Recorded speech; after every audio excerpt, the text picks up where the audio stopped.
자, 오늘 새벽에 우리에게 주시는 하나님 말씀을 받습니다. 오늘은 사도행전 24장으로 이제 들어갑니다. 24장 1절에서 9절까지 말씀을 한 절씩 교독하고요. 하나님 말씀을 받도록 하겠습니다. 중간에 7절 말씀이 없어서 7절 말씀 대신에 8절을 보시면 되겠습니다. 1절입니다. 닷새우의 대제사장 아나니아가 어떤 장로들과 한 변호사 더둘로와 함께 내려와서 총독 앞에서 바울을 고발하니라. 바울을 부르매 더둘로가 고발하여 이르되 3절 벨릭스 각하여 우리가 당신을 힘입어 태평을 누리고 또 이 민족이 당신의 선견으로 말미암아 여러 가지로 개선된 것을 우리가 어느 모양으로나 어느 곳에서나 크게 감사하나이다. 당신을 더 괴롭게 아니하려 하여 우리가 대강 여짜옵나니 관용하여 들으시기를 원하나이다. 5절 우리가 보니 이 사람은 전염병 같은 자라. 천하에 흩어진 유대인을 다 소유하게 하는 자요 나사렛 이단의 우두머리라. 그가 또 성전을 더럽게 하려 함으로 우리가 잡아싸우니 8절 당신이 친히 그를 신문하시면 우리가 고발하는 이 모든 일을 아실 수 있나이다 하니 유대인들도 이에 참가하여 이 말이 옳다 주장하니라. 아멘. 하나님 말씀입니다. 자, 이제 오늘부터 사도행전 24장으로 들어가는데, 자, 요 앞장 23장 그 마지막 부분 여러분 기억하시죠? 그 바울이 40명의 이제 유대인의 암살단으로부터 정말 하나님의 지혜로 모면하게 되죠. 그리고 470명의 이 로마 군인들의 이제 호위를 받고 어디까지 가냐면 가이사랴, 로마에 있는 가이사랴로 갑니다. 근데 오늘 본문에는요, 바울이 이제 예루살렘을 떠나서 이제 닷새우에 어떤 일이 벌어지냐면 대제사장 아나니아 그리고 장로들이 이 변호사라고 하는 이 더둘로라고 하는 사람과 함께 이제 바울을 고발하기 위해서 가이사랴까지 쫓아옵니다. 그리고 그 총독 벨릭스 앞에서 이 더둘로가 바울을 고소하는 내용이 나와요. 이 더둘로가 바울을 어떠한 죄목으로 고소를 하냐면, 자, 5절 말씀을 한번 볼게요. 오늘 말씀이 요절인데 5절에 보니까 우리가 보니 이 사람은 바울은 전염병 같은 자라. 오늘 설교 제목이에요. 천하에 흩어진 유대인을 다 소유하게 하는 자요 나사렛 이단의 우두머리라. 자, 지금 더둘로가 바울을 어떠한 죄목으로 고소하냐면 첫 번째는요, 이 5절에 보니까 바울이 가는 곳마다 소요를 일으켰다는 거예요. 여러분, 당시 이스라엘은 로마 정부의 지배를 받고 있었던 때였잖아요. 그러니까 이 로마 정부는 평화를 유지하는 것을 가장 중요하게 생각했는데 바울이 그 로마 정부가 중요하게 생각하는 것을 어겼다는 거죠. 이렇게 소란을 일으켰다는 거예요.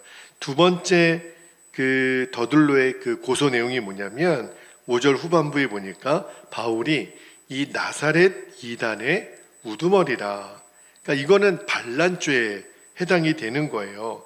당시 그 유대에는 스스로 이렇게 메시아라 하는 자들이 막 일어나서 로마를 대항하여 이제 반란을 일으키는 일이 번번이 있었는데, 지금 바울을 어떻게 고소하냐면 이 사람이 유대인의 왕이라고 했던 그 예수의 가르침을 따라 나사렛 땅의 우두머리로 지금 로마를 향하여 반역을 꾀하고 있다. 이렇게 이제 벨릭스에게 고발을 하는 거예요. 세 번째는요, 6절에 나오는데 바울이 성전을 더럽게 했다는 거예요. 6절 한번 볼게요. 6절에 보니까 그가 또 성전을 더럽게 하려 함으로 우리가 잡아싸우니, 요 6절의 고소 내용은 로마법에 위배되는 것은 아니죠. 그러나 유대법으로는 이게 사형에 해당되는 죄잖아요.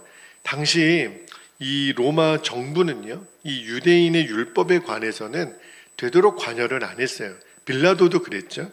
그런데 이 율법의 문제로 유대인들이 사형을 이렇게 내리면, 판결을 내리면 그 사형을 집행하는 권한은 로마에게 있기 때문에 그거를 인준했다는 거예요. 그러니까 이 더둘로는 어떻게든 바울을 죽이려고 지금 벨릭스를 향하여 고소를 하잖아요. 그러니까 오늘 고소의 내용을 보면 이제 로마법이나 유대법이나 이제 바울은 꼼짝없이 이제 중죄에 해당이 된단 말입니다. 그런데 이 더둘러의 그 주장은요, 얼마나 터무니없는지 이 벨릭스 총독도 알고 있었어요. 나중에 이제 24장 후반부를 쭉 읽어보면 이 벨릭스라는 사람이 이 유대교에 대해서도 또 기독교에 대해서도 잘 알고 있었던 사람이에요. 그러니까 이 소요는 원래 기존에 유대교가 있었고, 그리고 예수님을 메시아로 믿는 이제 기독교 사이에 갈등이 있었다라는 것을 이 벨릭스가 압니다. 그러나 이 벨릭스가 유대인의 마음을 얻고자 하여 무죄 판결을 내려야 되는데 계속 바울을 가둬두죠. 자, 그런 배경에서 오늘 말씀을 좀 읽어볼 텐데, 제가 오늘 말씀을 묵상하다가 정말 주목해보고 싶은 표현이 나와요. 그게 뭐냐면 이 변호사라고 하는 이 더둘로가 바울에 대해서 제일 처음 했던 말입니다. 자, 5절 여기 중간에 보면 이 사람은 전염병 같은 자라, 그렇게 표현을 해요. 이 부분이 굉장히 중요한 표현인데, 더둘로의 그 고소는 터무니없지만 저는 이 바울을 가리켜서 전염병 같은 자라, 이 말이 바울의 그 정확한 바울을 설명했다라는 생각이 들어요. 여러분, 이때 이 전염병은 어떤 전염병이냐면, 여러분, 페스트라고 흑사병을 말하는 거예요.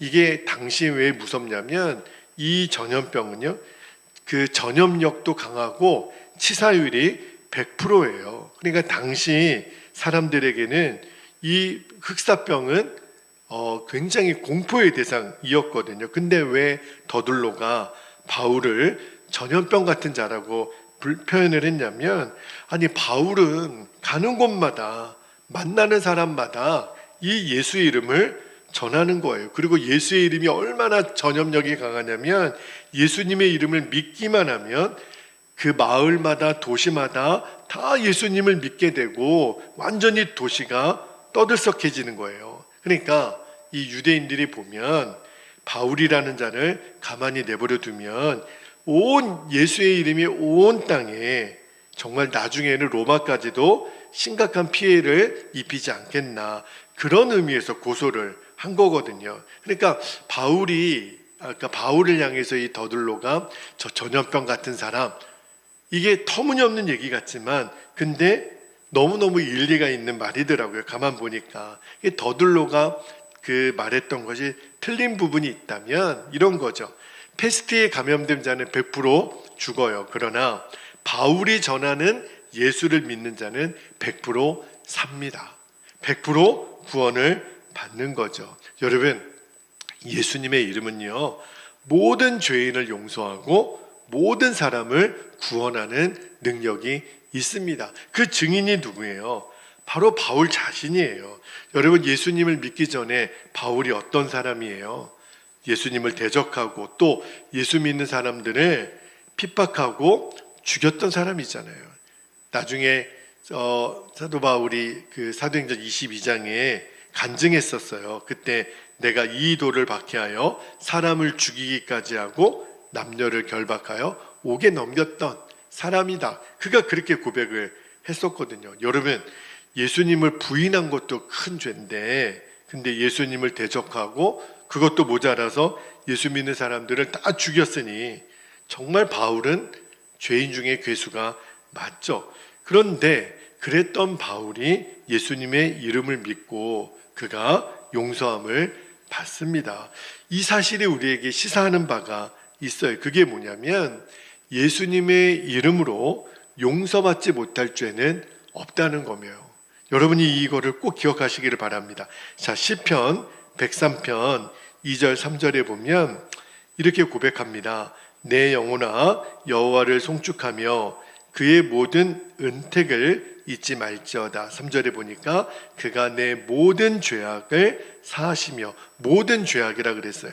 그리고 너의 모든 병을 고치시며. 이게 예수님의 이름의 능력이에요. 말씀 한 구절만 더 볼게요. 시편 55편 7절에도 이렇게 말씀합니다. 악인은 그의 길을, 불의한 자는 그의 생각을 버리고 여호와께로 돌아오라. 그리하면 그가 긍휼히 여기시리라. 우리 하나님께로 돌아오라. 그가 너그럽게 뭐하시리라? 용서하시리라. 한 구절만 더 볼게요. 요한일서 1장 9절에 보면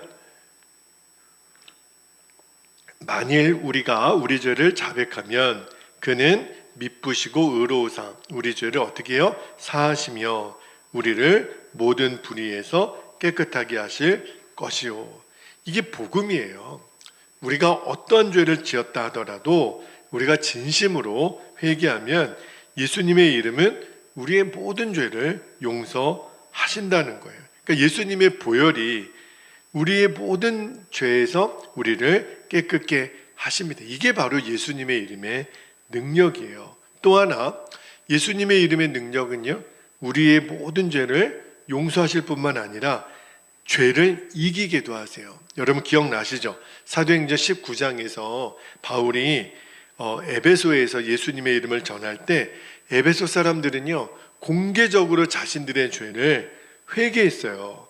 그 중에서도 자 사도행전 19장 18절을 볼게요. 18절에 보면 에베소 지역의 역사입니다.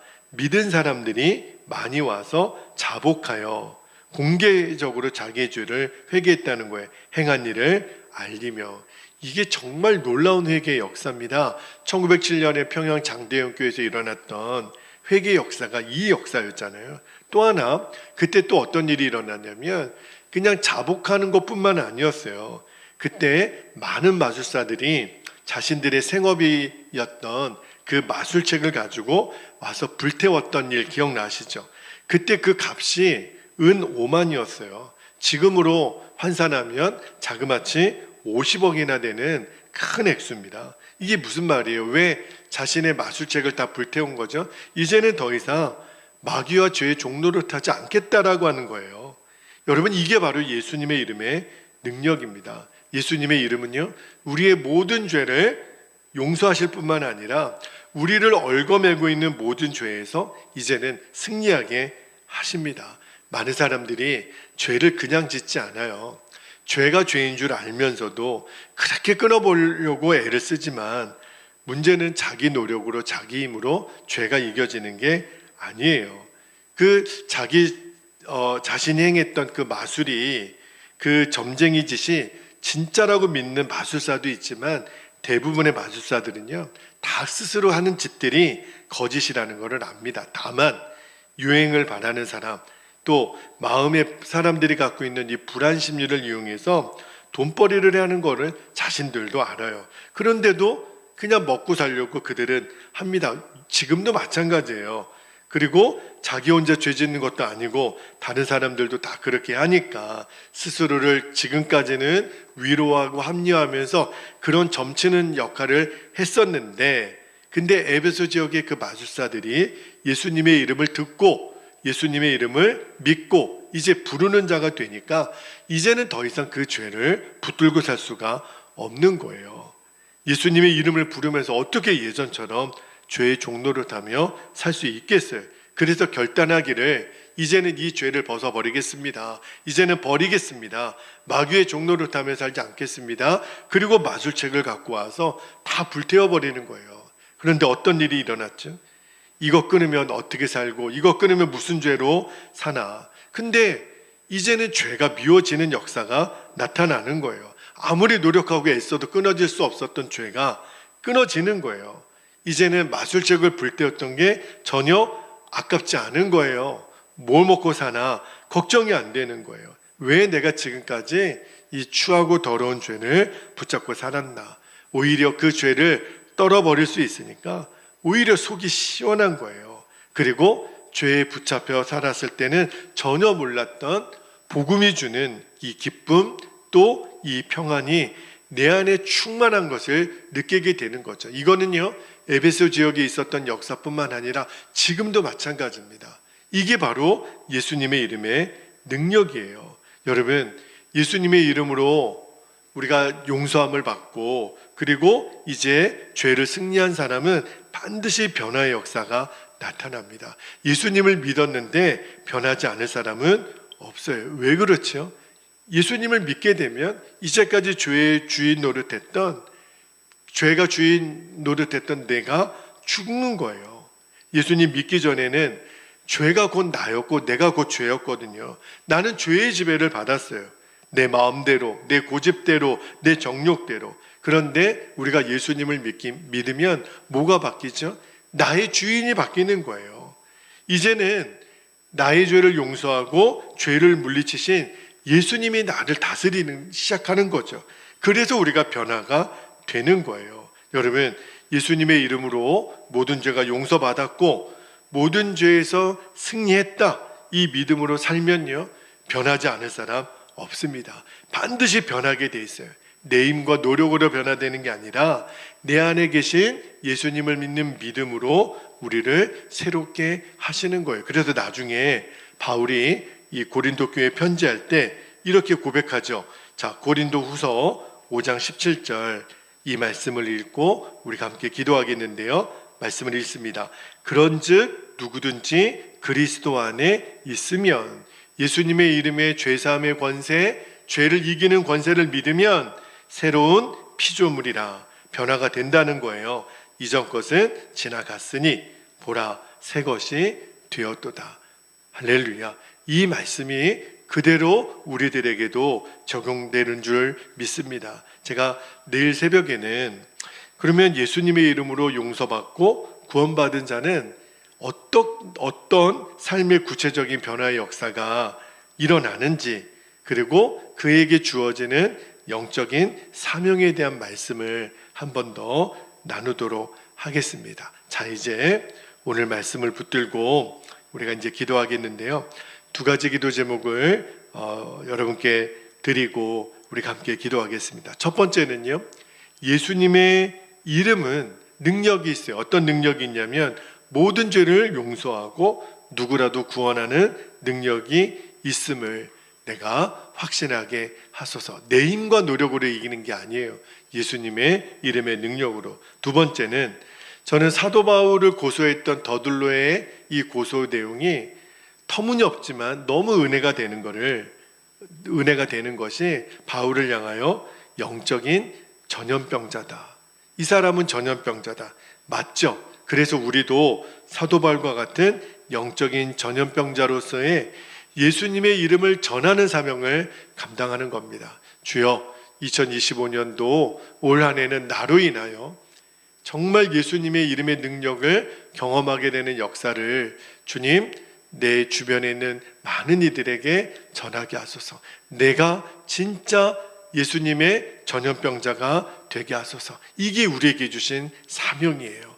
주여, 정말 그리 되기를 원합니다. 우리도 사도 바울처럼 쓰임받는 인생 되게 해달라고 이 시간에 우리 주님의 이름을 간절히 부르신 후에 통성으로 기도하겠습니다. 주여,